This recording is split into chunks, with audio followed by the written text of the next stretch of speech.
a little bit about Hungarian chess. How is the chess culture there? Really, I mean, I think for us, we have had players, top level players, let's say high level players, more or less ending with me for a long time at some point, and we had this team with Ribley, Sachs, and all these guys who were like, let's say, top 10 at some point. So that's not obvious, and we don't really have next generation. We have some players, sure, but it's not quite the same flavor, let's say, unfortunately. But it was always a weird thing for Hungary, for me, because I don't think we really, I mean, I can, as far as I can remember, I can talk to people, we never really had a support built around chess, yes, professionals, but we never really had support of, climbing the highest of the highs, yeah. And somehow still people got there, yeah, individual, but not because of the support base. So it was very strange, actually, that we had such a good team for such a long time. People just, investing their own money, investing their own time, parents a lot when they were young. When they're young, and so it's, and maybe it kind of stopped, yeah, maybe it kind of, bit of a bad luck also that some.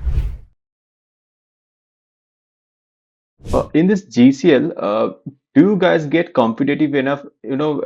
Some of you may see it as a joyride, like let's have fun. Is the league competitive enough? That's the gist of the question. I guess, I mean, I would say so, yes, because like also at the end of the day, like we go to have fun, of course, like it's rapid chess and whatever. But unfortunately, or fortunately, it depends the point of view. Like when you're like a professional, like, I think of any kind, yeah, athlete or gamer or whatever you want to pick of these competitive professions in the success-oriented or result-oriented professions, it just comes to you, yeah. So even the most irrelevant games online, let's say a friendly game that you can play with some never heard of, yeah, after losing 2 times, it can get very, very tense and very competitive. So you add to that, Yeah, you can get yeah. depressed. So you add Yeah. to that pressure. Yeah, we've all been Yeah. there, I guess, one way or the other. Yes. You don't have to be a top professional to have the feeling. So you add to that, and you Yeah. put yourself in a team environment, right? It's more like at some point Hmm. you could, you could just not care at all, and then you get there, you see people caring, you see people getting upset with you or whatever, and then you're like, oh my god, what am I doing? I need to be on the same frequency. So it's kind of goes like that. That's why I've said like it's very important in a way who the guys are, the support system around the team, and like even the players, right? Because they then themselves can just change the narrative. So from my point of view, like, yeah, I before a tournament, I'm always thinking like, yeah, it's not such a difficult event, blah blah blah. And then I go there and then I play one game, or I see some players just before the games even start. Yeah, like you have team meetings and everything, and I'm always like, okay, this is getting very serious. Like I have to take it, like it's most important event, like any other event basically. So it doesn't really last this relaxed state. I mean, you feel it a little bit because it feels like a commercial event, but then you Yes, of jump in the course. middle and you right away are like pressure, and you can see from the games, if you're a professional, I think you can see from the games there are a lot of mistakes, and it's not because people are bad players, right? I mean, it's just that some of them hard to cope with the pressure, but therefore you can obviously define that there is a big pressure there, right? And it kind of grows, of course, as teams are getting closer to making it to the finals, or they are not getting closer. It kind of either ways it carries the same weight as any other tournament. And yeah, also because of for me, because of the fact that it's a team event, right? But it's not like a national team or a team, but you have known the guys for a long time. It's but on the other hand, you do know the guys, right? Because you see them in the circuit, you see them, like playing them similar level, more or less players.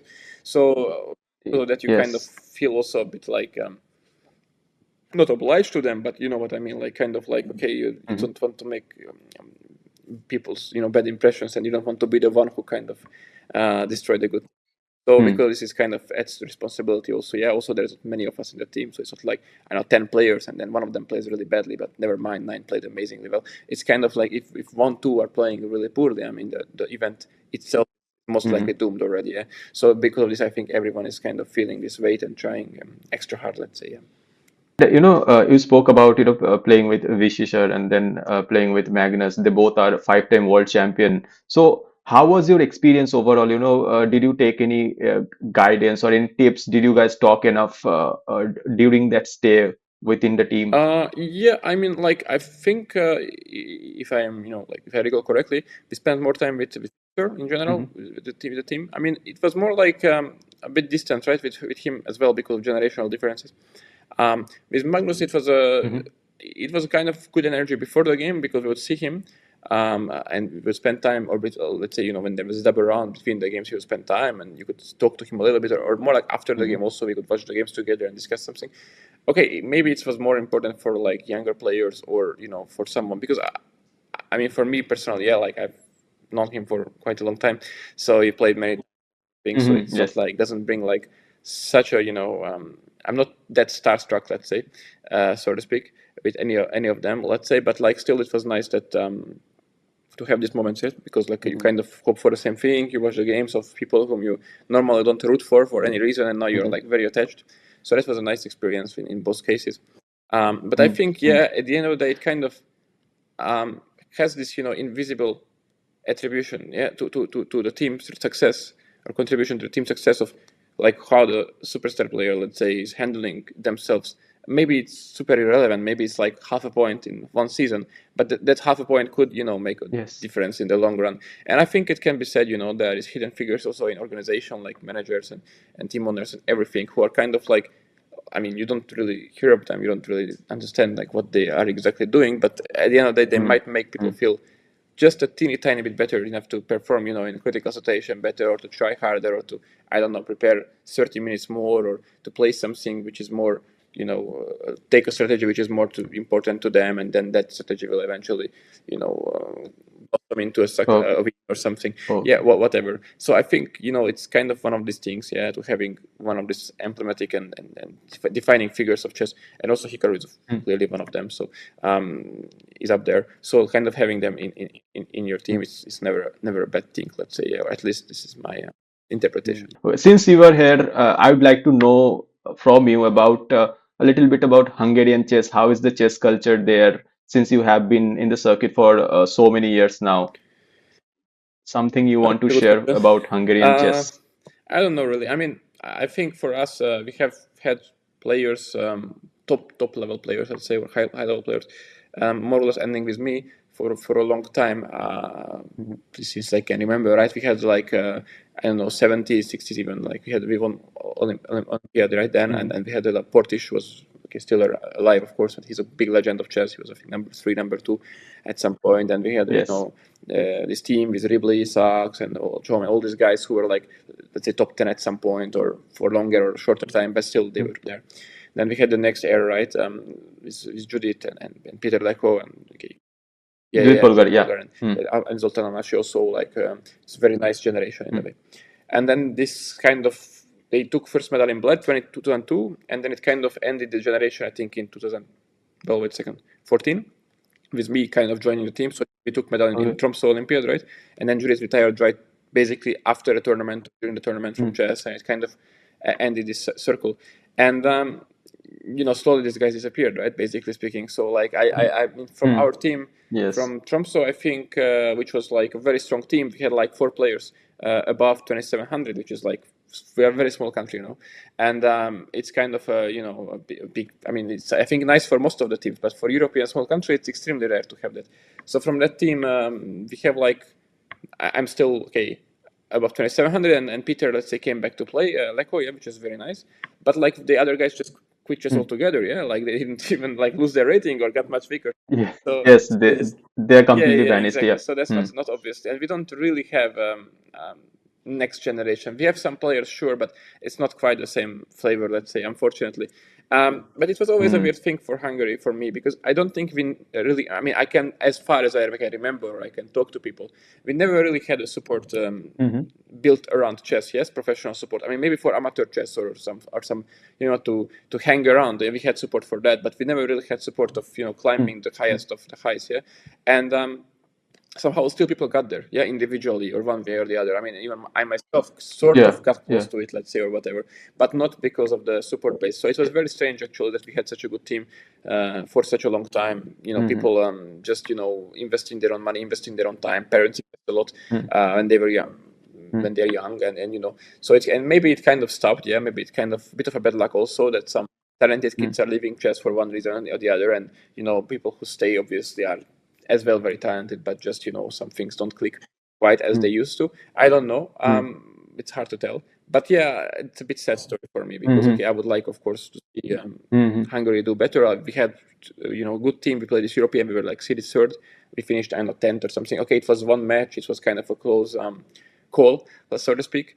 And we have maybe, I think the Olympiad will both play probably with Peter Leko. Yes, so this is kind of I mean, for me at least, it's a nice experience to play with him, because I played with him first time when we took medal, and he's kind of a legend of Hungarian chess as well. So it's nice to have him on the team.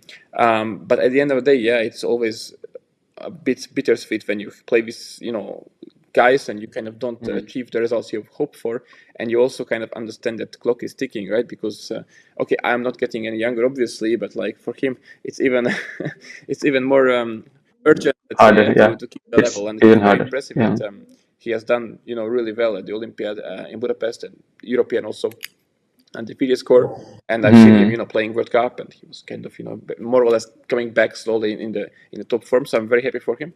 But at the end of the day, it's a bit. I would hope for, let's say, more guys to return to chess, or to get a bit luckier with the ones we have having better forms in tournaments. So yeah, like For the better yeah, future, so yeah. I'm kind of, it's not. I'm not super pessimistic about our situation in chess, but also like I mean, far from very happy and very satisfied. And I think anyone could do more, not only on the top level like national team and myself as like let's say number one player currently, but also like lower level people could do more to in order to well to get better support for chess, or to get a coach to coach better or whatever. So I think everyone can do more, and it's always been the case since I have been around that people can do more. They kind of realize that they maybe should do more, but then they kind of don't. Yeah. So I'm kind of hoping still that change can a little bit happen, and maybe I think if the well, as they say, the fish stinks from its head or something like this. So if we are doing well on the highest, let's say, or the most, in the public view, let's say as national team or something, or I play better as, like our number one player, let's say, I kind of hope that, More yeah, people will get kind of inspired, yeah. inspire the people around and maybe create something better. But it's a very long shot, and anyway, in itself is a very difficult mission to accomplish just to do so. But yeah, I'm kind of hoping to help our chess and to maybe bring it back to its former glory or whatever. So I have one more question left. What is your take on the current candidates lineup? You are not a part of it, of course, but what are if you look at the lineup, what are your thoughts on Well, it? Like if you could share. I might lose a lot of respect now, but like I don't actually recall who is in the candidates. I know I'm not in it. That part was for sure. I know, like I Yeah, know you have, there is yeah, you Fabi. have Fabi and Hikaru, I think, right? Which is like uh, Anish is there, Prag is there, Esipenko is there, and then Sindarov who won the yeah, World yeah, Cup okay, is okay. there. Yeah, I know. I mean, the first few guys you mentioned obviously are very good, right? So they kind of belong. But and they're kind of like and Hikaru, Fabi, Anish, okay, very experienced as well, and Prague is very young and up and coming, and he has proven himself over and over and over. So yeah, these guys are really good, obviously, and yeah, Like it's very diverse field right yeah, now. Like two from America and one from yeah. India. Then like from separate countries, there are participations. Yeah, I mean, it's a bit, on the other hand, you look at top 10 or at top 20, yeah, I Versatile. mean, these countries are there. Yeah, like it's not like, Yes, yes. the guys are like number 70 in the world or something. Yeah, so like, okay, or 80 or something, they got there. It's like more like these guys been around, and okay, they are from certain area of chess, but like it's not a big shock. I mean, with the, let's say, lower seeded players, right? You kind of could argue like some of them are clearly weaker or not. But like I remember when I played my candidates, yeah, we had a very strong lineup. Like I think Jan Krzysztof Duda was seeded last, and he was at the time still like 2750 or something. But it's a different tournament. Yes. And when I'm watching these tournaments or when I was playing in it, right, I had the not the kind of the experience or kind of the conclusion that very often it comes down to, because it's a round robin format, right? So it very often comes down to like beating the guys who are struggling the most with a very big score. Yeah, that's usually the key to success in round robin events. That you kind of play with the guys who are like doing well, and you do well yourself, ideally, and then you play them, and then you play very tight with them, right? And then because you can leverage the fact that you have beaten someone 2-0 while the other guy made 2 draws with him, and then it's already 1 point difference. So then he has to take more risk against you. So like if you're Yes. very tight, you might actually win that game as well, right?